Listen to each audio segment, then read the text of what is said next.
Good morning.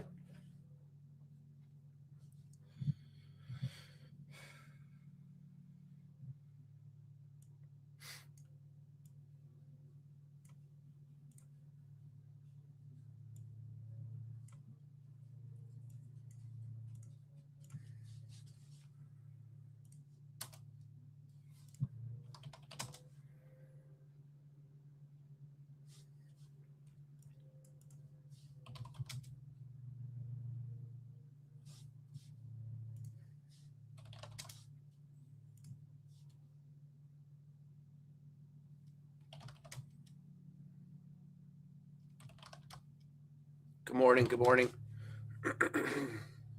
Hopefully, you guys had a nice weekend.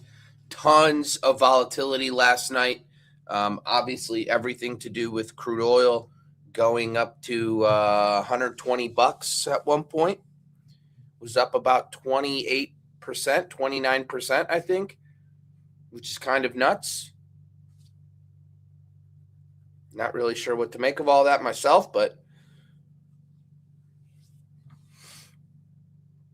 don't know if the structural issues will be fixed in crude oil for a little while. And obviously, we don't really want to see crude oil living above 100 consistently for too long. But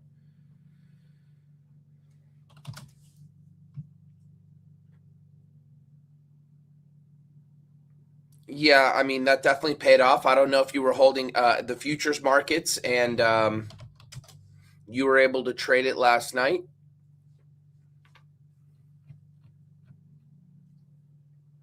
Obviously, USO is, went quite a bit higher than what you're seeing here. Went up to 133, and it's not like you were able to get out of that, unfortunately. I mean, unless you were, I'm not sure if you were, but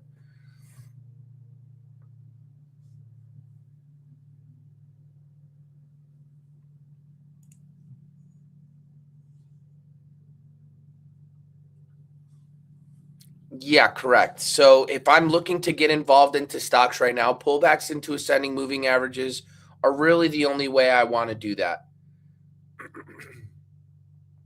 Getting involved on breakouts in this environment is just not the way. And then if I want to short something, I want to short something into supply. I don't want to short a breakdown.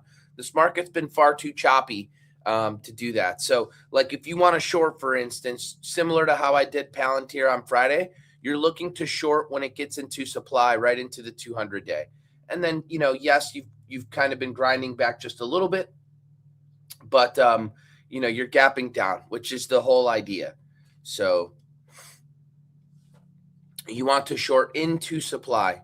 Shorting breakdowns, it's just not been the way in this environment. Right? Same thing with like an app loving. If you want to short, you want to short it into the 200 and then, you're seeing a gap down. Obviously the gap down has some outside forces to it, but ultimately, stocks running into supply, a much higher chance of them gapping down or just moving lower in general.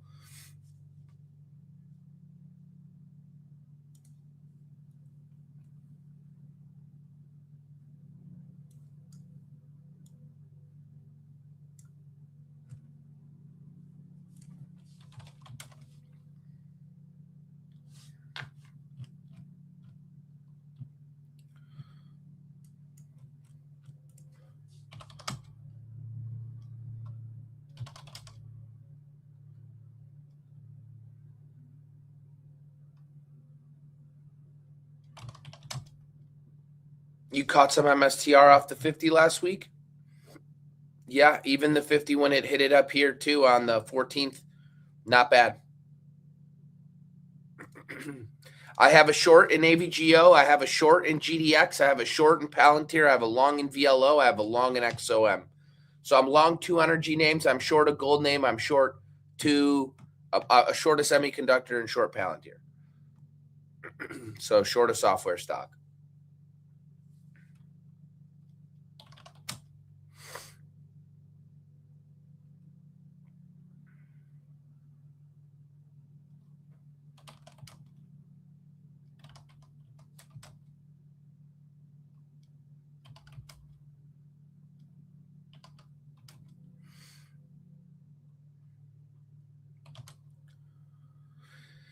Yeah, a lot of charts are just, man, they're just hanging on for dear life right now. Maybe that'll change. But a lot of former leaders are just really pointing lower at the moment.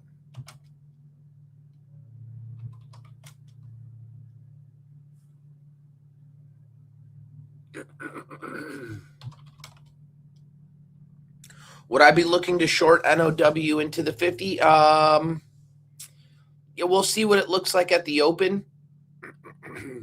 Obviously, it's rejecting it right now, so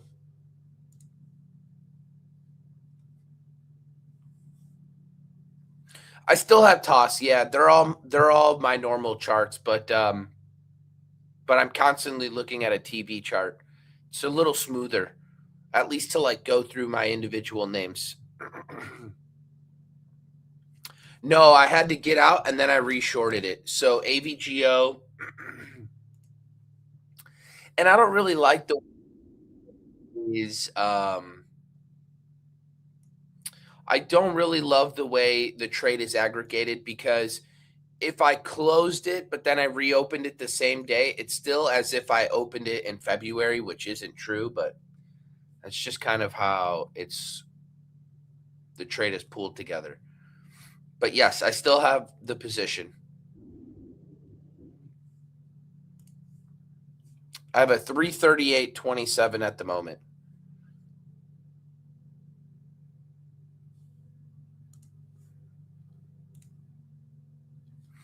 I'm not waiting for a follow through day right now. I personally don't think the market has gone down enough for a follow through day to be valid from here, right? We're only down 6.8%.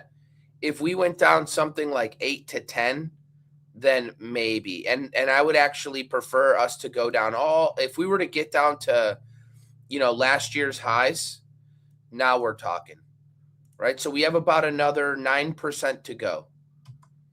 If we were to get down that far, then a follow through day would matter.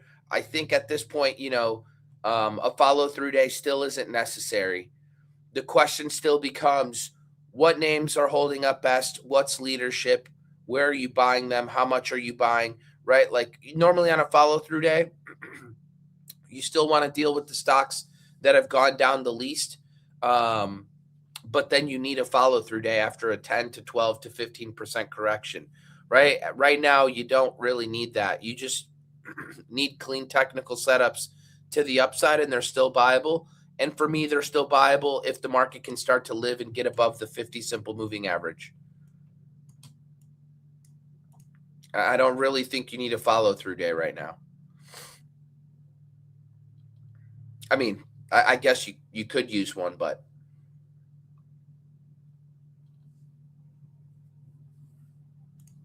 how do I see shorting hood now, or do you wait from rejection of the 50 simple moving average first?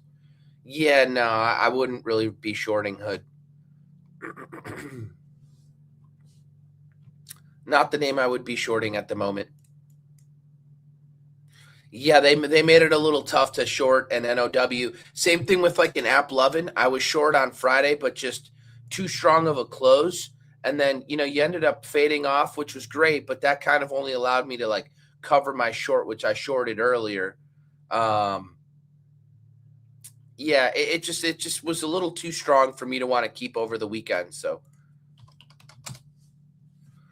SHLD, Global Defense Tech. So this is going to be like what names like this looks like a lot without even looking at the charts. This looks like something that's on my watch list, which is GD, right? And let me look up to see what group this. I mean, I obviously see what group it's in, but what stocks are in this SHLD? Lockheed Martin, Raytheon, and then General Dynamics. That makes sense. Yeah, SHLD looks a whole lot like my General Dynamics. Not totally surprised about that. I think it looks pretty decent if you ask me.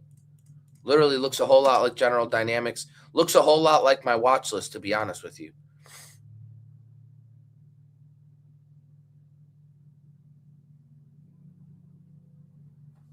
Can I have a tip for a research routine? I'm not sure what you mean by that. Technicals and when to buy is easy for me, but I need a reason. But you need help with a research routine in markets like this. I don't know what you mean by a research routine.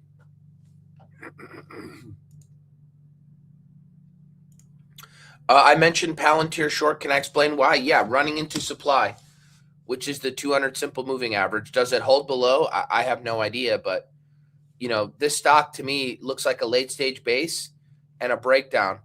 And then you get just a retest of the 200 before potentially moving lower. I mean, I don't know if it's going to move lower, but I got short as absolutely close to the 50 as I could. 160.88 was my first short on this thing. Literally right in here. So my goal is to get short as close to the 200 day as possible and risk the 200 day. Because I think this stock is in a downtrend. A lot of people watch this move, up 27, 30% almost. And like now you get bullish on something up 30% in like 8 days, right? For me, that's if you've kind of been paying attention to what the market's been doing for like 2 prior weeks, you'll have recognized that shorting into supply has been working. Whether the 50 day or the 200 day, you could have looked at a stock like Uber and look at this thing hit the, above the 200, hits the 50 day, then rolls over, hits the 50 day, and then rolls over, hits the 50 day, and then rejects. Look at what they did to CrowdStrike. It was the same thing. Above the 200 day, but hits the 50 and then rolls over, hits the 50 and then now gapping down. So it's like it's been the exact same thing over and over and over. And I could probably show you 20 more examples. They did the exact same thing with a Coinbase. It hits the 50 day and then rolls over, right? Hits the 200 day. So you get a stock that's breaking down, goes and retests the 200 almost in a nice little small V-shaped recovery, hits the 200 and then ultimately rolls over, hits the 50 day and then ultimately rolls over. I'm not saying that Palantir has to do the exact same thing. I'm just saying that the environment is conducive to that being your low risk spot to potentially take an entry. Does it work? I have no clue, but I'm green on my position right now. And ultimately, we're here to make money, and I'm making money. So that's what really matters. Short into the 50 day? Yeah, potentially. Yeah, on CrowdStrike? Yeah, maybe.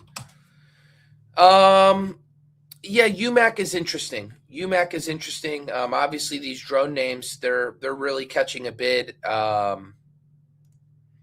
I don't really know what to think about it because in this environment, I'm not really chasing a gap up. I know it's on earnings, but I would just kind of let it trade for a full day.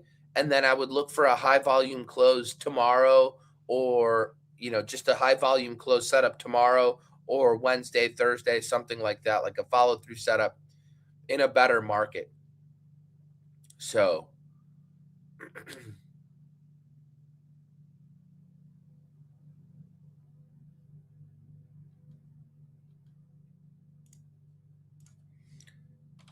can IoT be a short? Gap up on earnings, acted this well on Friday when the market was going down. Probably one that I just leave alone. Although, you are bumping into a declining 200 here fairly soon, maybe. But, huge pickup in volume, I would kind of leave it alone. You watch one of my interviews where I said I learned rotation skills, sector rotation skills from a trader. You can't remember his name. I've learned it from a lot of people. Bill O'Neill, Mark Minervini. Every competent trader will talk about sector rotation. Christian Koulamagi. Is it too early to short QQQ? Too early? I thought the best short, we just talked about shorting things against their declining moving averages. If you really wanted to short them, February 26th against the 50 day looked like the best spot.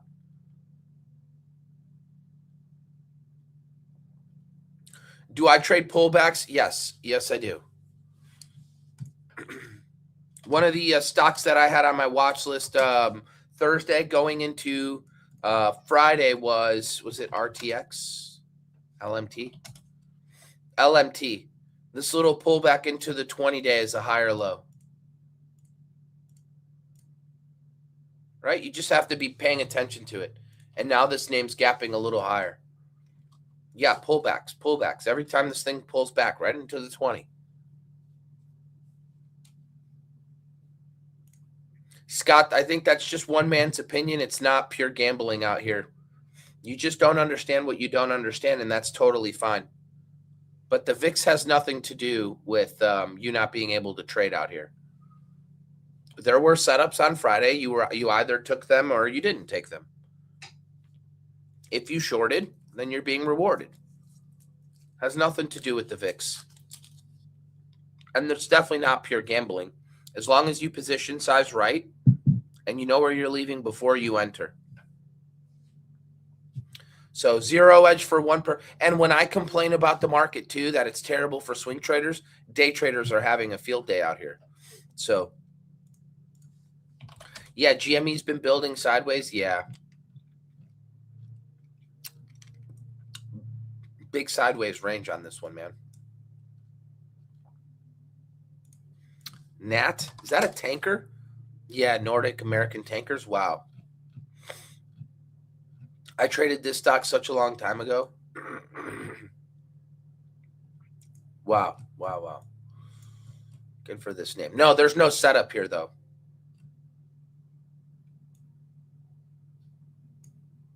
There's nothing to do with it. CRML, the rare earth name, this name is terrible. And gapping down. This name looks absolutely disgusting. Sure. Yeah, it might be. And then I'll be stopped out. Is Palantir in a good moment for being along because of the ongoing conflict? Yeah, sure. But it's below the 200. So if it were really good for the moment, it would be above the 200.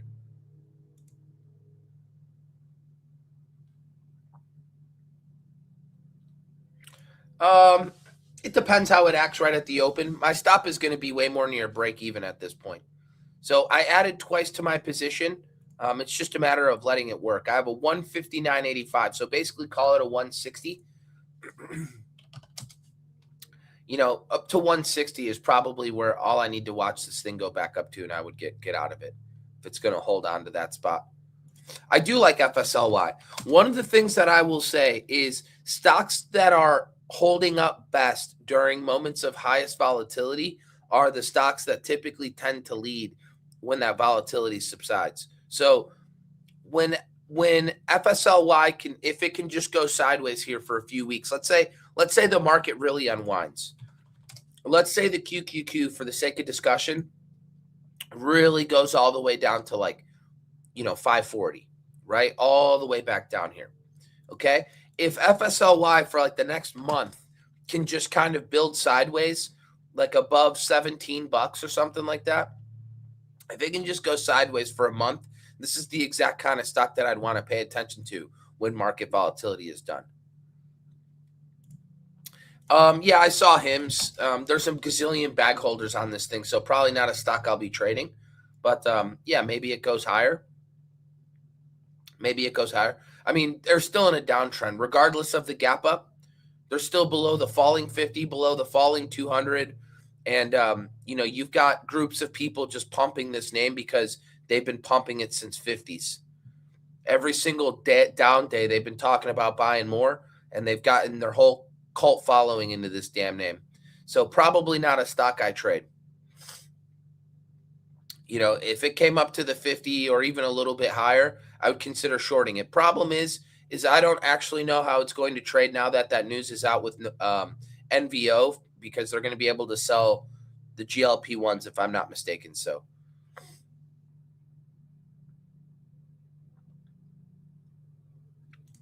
yeah, I would just make sure you set your alert, know what you want to enter before you even sit down at the market, know your focus list, and then take your entries within the first 90 minutes of the day, and then set your stop at low of day. That's it.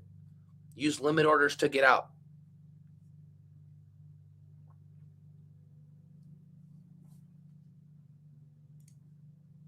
Oh, how would you trail oil if your entry was around 64? To be honest with you, I would have gotten out last night, to be completely honest with you.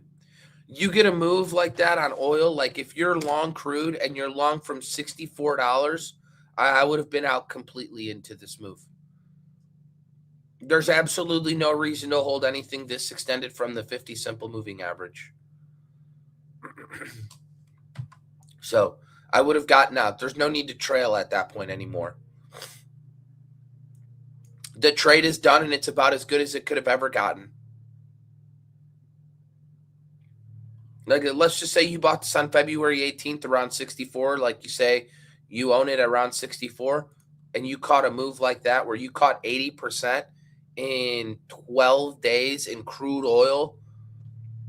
What more could you ever want, like under the sun? The trade's done.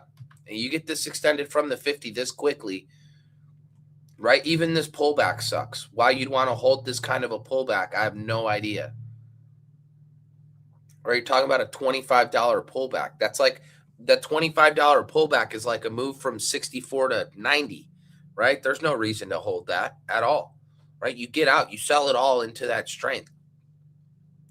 There'd be no more reason to trail.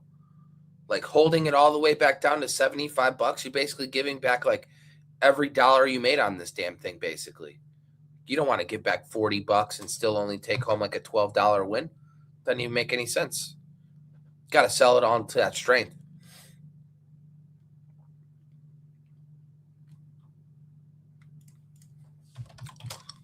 Flex.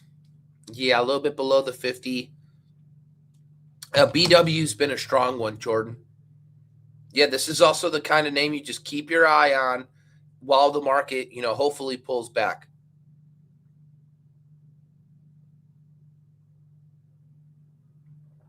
It depends. I don't know that I'm going to be shorting USO after that kind of a move. And I don't really have an entry into strength. So I'm going to kind of just leave it alone.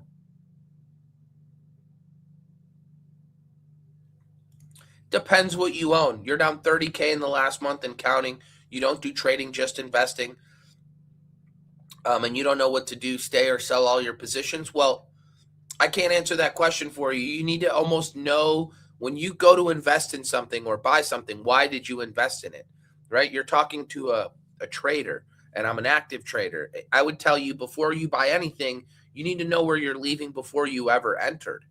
And it doesn't necessarily seem like you have that concrete, or you need to invest what you don't, like money that you don't need to live. And you even thinking about or talking about being down $30,000 and you're thinking about selling all your positions.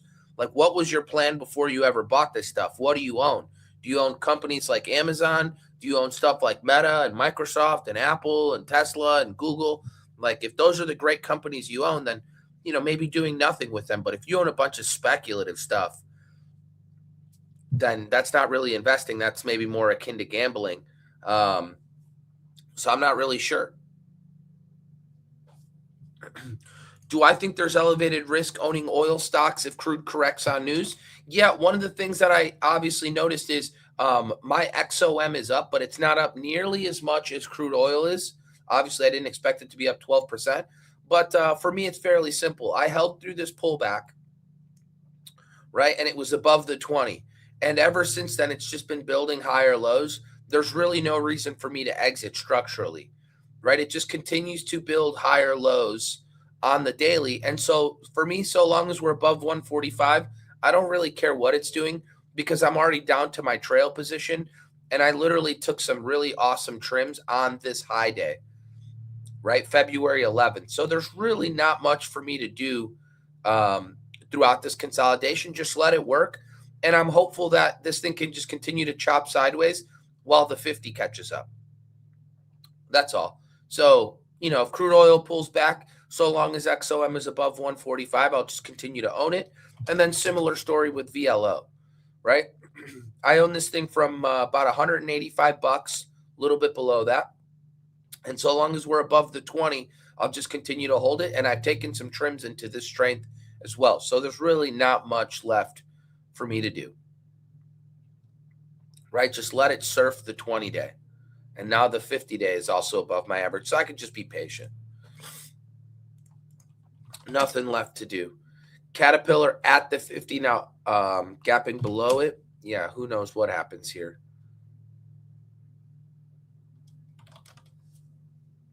XLI Industrials also gapping down a little bit. Do I take tight weekly candle pullbacks into SMAs? I don't really trade off of the weekly chart.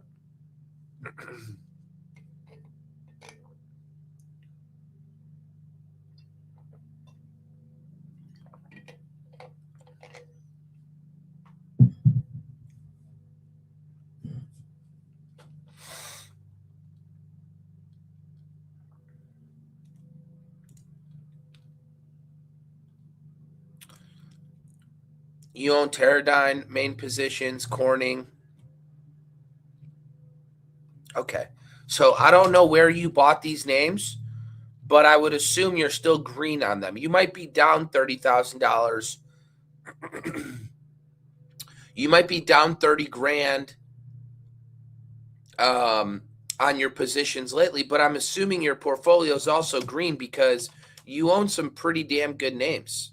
You own GLW, HWM, GE, and NVIDIA. It looks like you've got a pretty solid portfolio. So like, unless you just bought all your stuff within like the last month, then that would kind of hurt.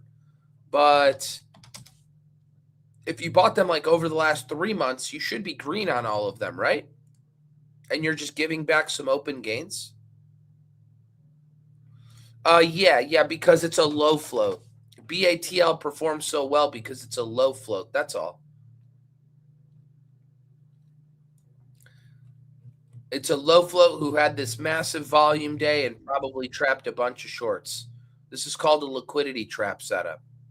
You get this big gap up, you get this huge volume churn, you probably get the whole float absorbed where this thing trades 220 million shares in the day. And if I had to guess, I will just look right now. BATL has a float of 14 million shares. So the float turned over so many times in here too, that shorts just get stuck. Have I been sizing shorts bigger in this environment? No. Mm-mm.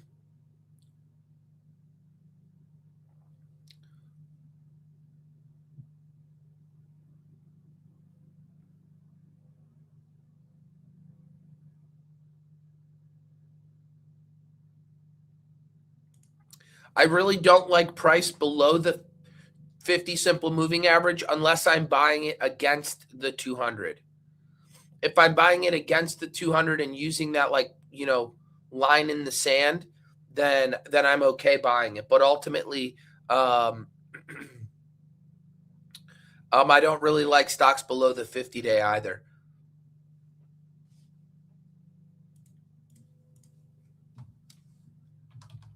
Axon's below the 200 simple moving average, but it's been acting pretty well since earnings, and the chop's getting tight. Thoughts? Um, well, it's below the 200 day. I don't really think that there's you won't have missed anything if this thing is going to an all-time high and higher. You won't have missed anything just waiting for this thing to trade back above the 200.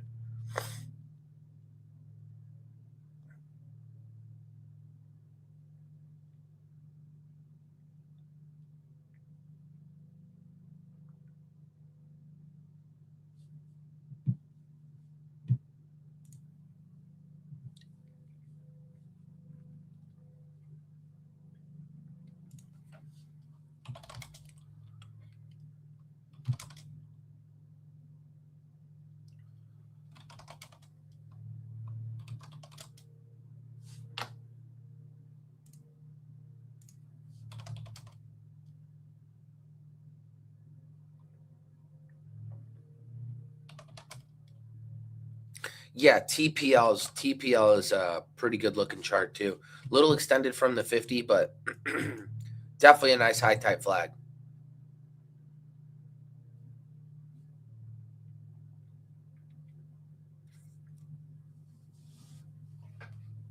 With the way my stocks have gone up, about 8% of my portfolio is in oil and gas stocks.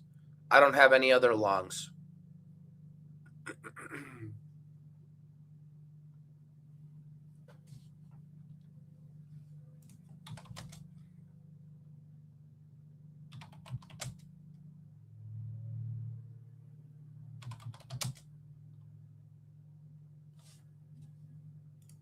Do I have an example of a flat base breakout that I find so reliable? Yeah, ARC was a great one back when I traded it. Simple. Right here. Flat base. Here was another one. Flat base.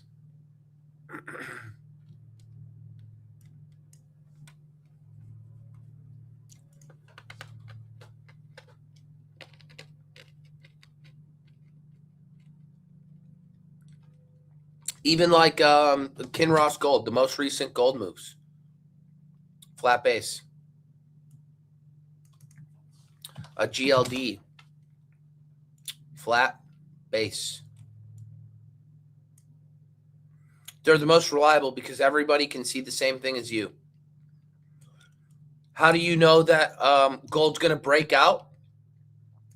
Well, how many stocks within the group, while gold is doing this, are also doing the same exact thing and look great and are also in uptrends? VRT, I know they got the inclusion to the S&P 500. I mean, yeah, they're fine. I don't know that it's a great setup, but depending on how the market's acting, 248.50 is still an important spot.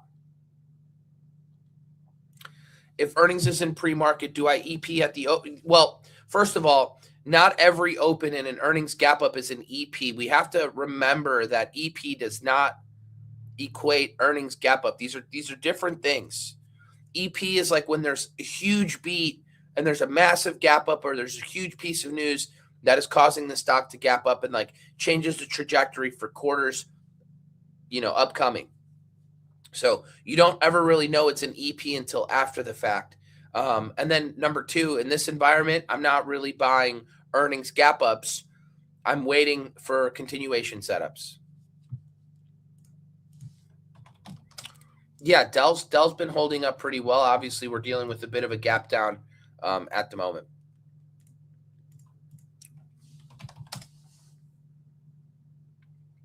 STX at the 50 sector been down when shorting.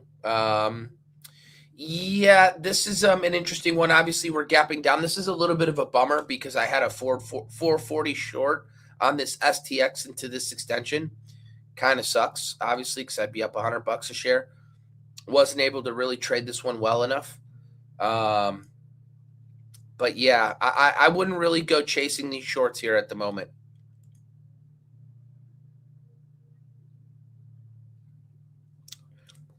I don't really trade off the weekly time frame too much, no.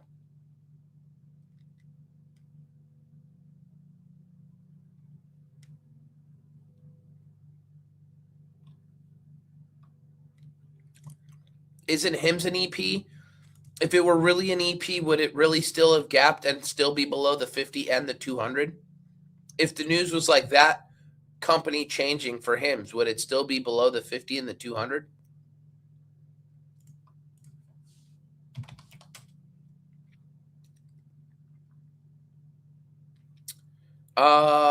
No, this isn't really a high type flag. LMAT looks a little bit better.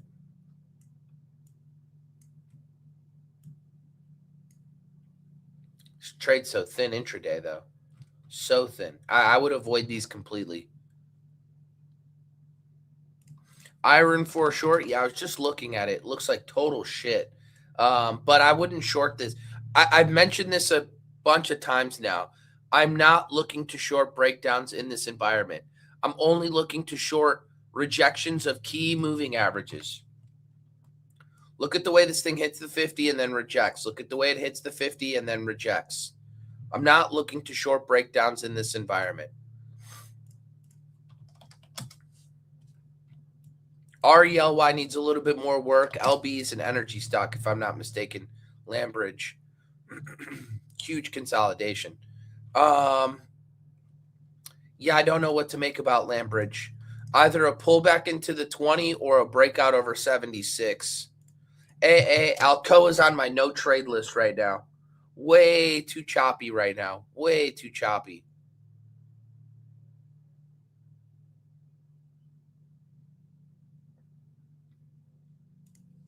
Well, I definitely didn't say that in an interview because that isn't true. So, what strats am I using as a day trader? When I was day trading, I was trading sympathy plays a lot. I was buying pullbacks into prior day highs. I was buying reclaims. But you watched some interviews and you didn't hear it. Oh, you started day. Oh, you started day trading. Oh, got it. I was about to say I haven't started day trading.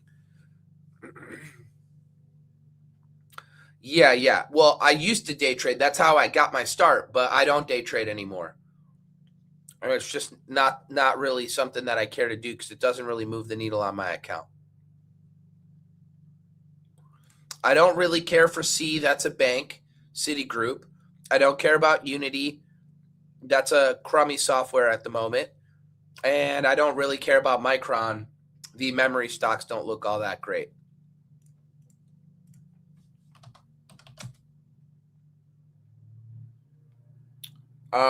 O'Reilly Short.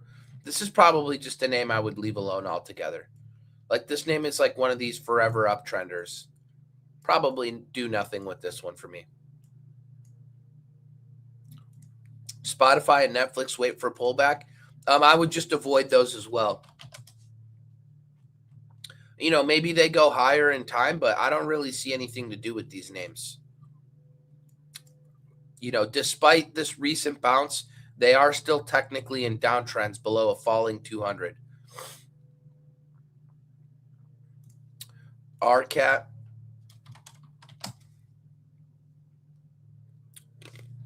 Yeah, I mean, this one's probably moving with a UMAC. Too much volatility here. I actually thought this looked pretty decent on a 60-minute chart last week, but just way too much volatility.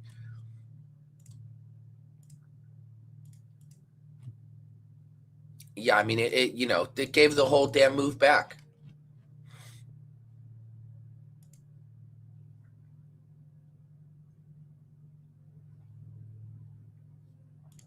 Yeah, I understand. If day trading works better for you, then stick with it. Um, I don't mind, anybody who does day trade, especially in this environment. I think it's fine. I just know that over time, it's not the most scalable way to trade, and that's totally fine. Um, to each their own.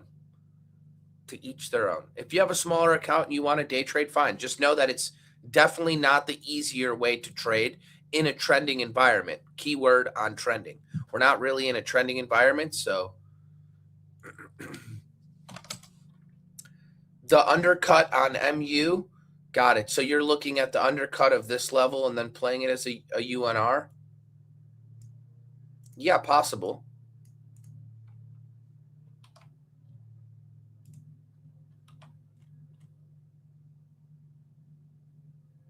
Possible.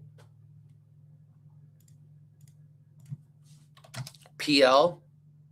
Well, earnings still not for a little bit. Again, just chopping up the 50-day. I don't really see a whole lot to do with it at the moment, unfortunately. I don't use TC2000. I know a lot of people who do. They say they love it. So, what do I think of Microsoft for a bounce? No, I'm just going to leave Microsoft alone.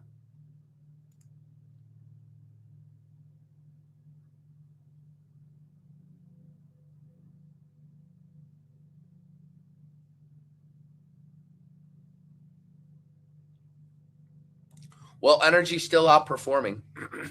Do you mean like the XLE? I know energy is still the leading group at the moment. So, I typically tend to look at performance over 3 months, and then you get a pretty decent picture of where institutions are putting money. Silver 50, what? Silver UNR 50 for a short, or silver your 50 for short. I don't understand what you're even asking, but I'm short GDX, so I'm short gold miners in particular. And there's really not a lot for me to do with it. I'm literally sitting on a picture perfect 115 average. So it's just a matter of letting things work.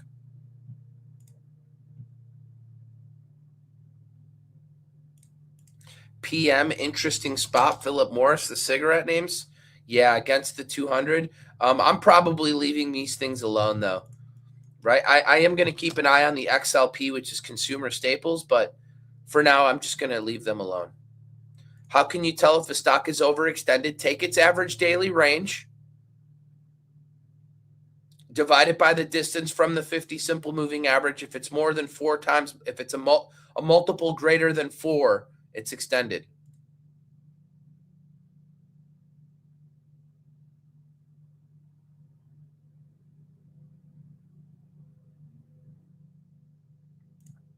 Why do you want the market to go lower, like to last year's highs? Because after the market has a correction, buying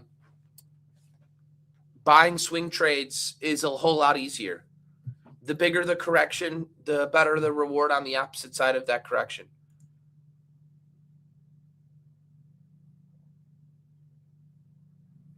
The real question you have to ask yourself is, so a stock is in a leading group, okay? Is there a clean technical setup on that stock? And are there multiple stocks within that group that are acting well that show you that these stocks want to go higher? If we know a group is acting well, then the next question becomes, are there stocks within that group that want to go higher?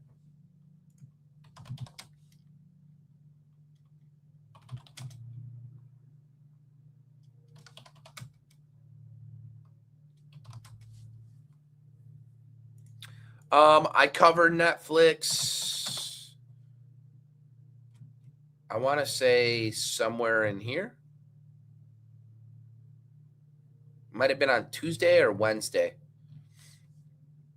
You know, I was gone in Mexico when this thing gapped up on me, so I just kind of was waiting to see if it would reject back down, but it didn't. But it was still an awesome trade. I was down to like a tenth of my position roughly when gapped up, so it really didn't matter at all. Super, super nice short. I don't have PL anymore. ADM. Yeah, just kind of chopping around holding the 50. Not bad. Not bad. And you said BG. My short on gold had a lot to do with the dollar, actually, Nick. So, and I even tweeted it that I was short GLD. I didn't short this actual double top breakdown. I shorted it beforehand on this consolidation. So let me show you.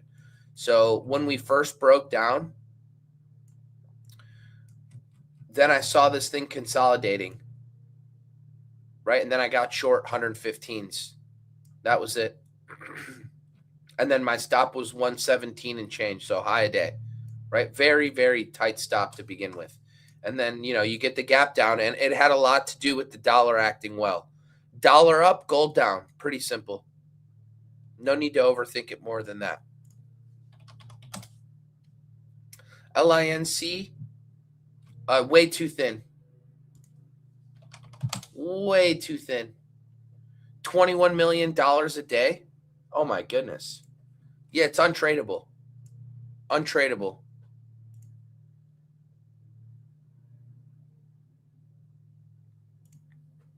I don't really care to short the XLP too much right now because it is still one of the better groups. So yeah, not anything that I would do with the XLP at the moment. Where would I short oil? If oil was still hanging out like 115, 116, then I probably would have been looking up there this morning. But I'm not really looking to short this thing already with this volatility. So not really something I'm looking to do.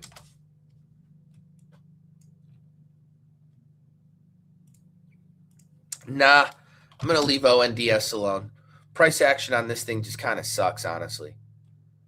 Like I look at this thing, ONDS is one of those names where you better hope you've got like exposure on like 5 or 6 other stocks that are working really well for you. And then you like start to go to the speculative stuff. Like, yes, there are times when the speculative stuff just works. And I understand that the theme is acting pretty decent. But, like how many times do people need to be like kicked in the nuts buying like this ONDS on strength only to watch it then round trip and then some? Like, how many times does somebody need to like chase this thing on strength on Friday only to then watch this happen? Right? Like, that's just, not for me. AMPX, yeah, AMPX is a monster. But there's no setup here. Right? Like, where do you buy this thing so that you can limit risk in case you're wrong? Like, are you really going to show up and buy something on day number 6, a potential 6th green day in a row? Like, where's the tight? If it ain't tight, it ain't right. Much better in here, much better here. Right? Where you've gone up and then you build some higher lows. Much better. You go up and then you build some higher lows. Then you go.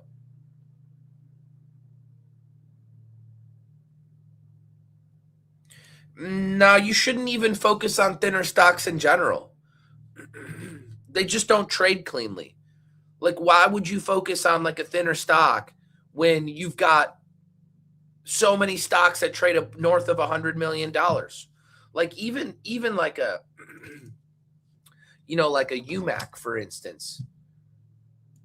I mean, that, that even that's thin, even that trades more dollar volume. RCAT trades more dollar volume. RCAT trades 200 million, 10x the amount. So, yeah, you just don't need to trade things that are so thin. Anyway, guys, much love. Get your day started off awesome. Get your week started off awesome. It's tons of volatility out here, so I'm probably sitting on my hands for like the first 30 minutes, and then we'll see what the hell happens after the open. But yeah, not a lot to do, I don't think. Not a lot to do. Either the market starts to bounce back and that scare with oil, subsides, and then the markets start to rebound a little bit. But even if the markets start to rebound, just remember that even if we start to rebound, we're still below a falling 50-day, and then we would still be stuck in this range, which we've been in for, it seems like a while. So you'd be just stuck in this range if we bounce, and we could bounce for a few days, but you're still below a falling 50-day. You don't want to get too aggressive in this environment. There's just really no need. So we will see you guys bright and early tomorrow morning. Later.